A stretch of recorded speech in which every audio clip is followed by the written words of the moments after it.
सरकारी वकील मेजरपुरी ने ठीक कहा है। हम एक ऐसे समाज में रहते हैं जो कानून और व्यवस्था पर टिका है, और समाज में एक व्यक्ति के विरोध और विद्रोह के लिए कोई स्थान नहीं, बिल्कुल नहीं कोई स्थान।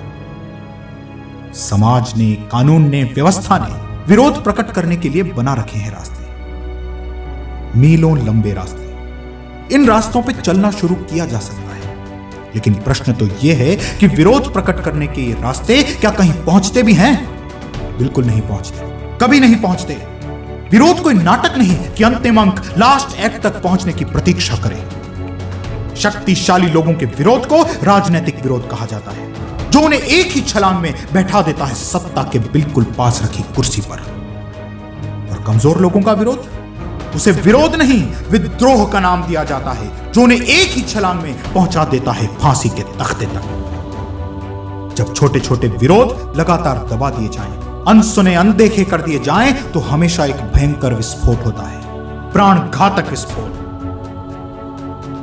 कानून और संविधान ने सबको बराबर का दर्जा, बराबर का अधिकार दे दिया, लेकिन बड़े आदमी ने छोटे आदमी को, ऊंचे आदमी ने नीचे आदमी को यह अधिकार नहीं दिया, बिल्कुल नहीं दिया।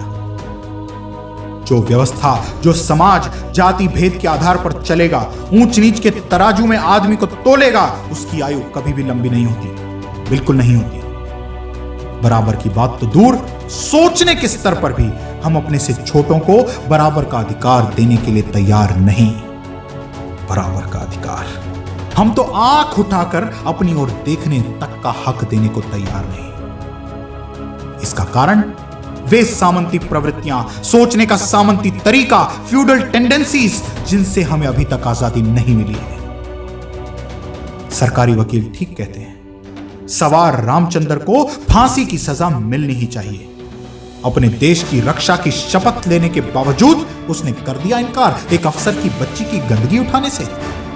अपने देश की रक्षा की शपथ लेने के बावजूद उसने हराम की औलाद जैसी साधारण गाली खाने से कर दिया इनकार।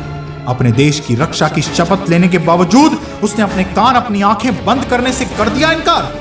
उसे दंड मिलना चाहिए, मृत्यु दंड। उसे आर्मी एक्ट 69 तथा इंडियन पीनल कोड की दफा 302 के अनुसार हर हालत में दंड मिलना चाहिए, मृत्यु दंड, बार बार मृत्यु दंड।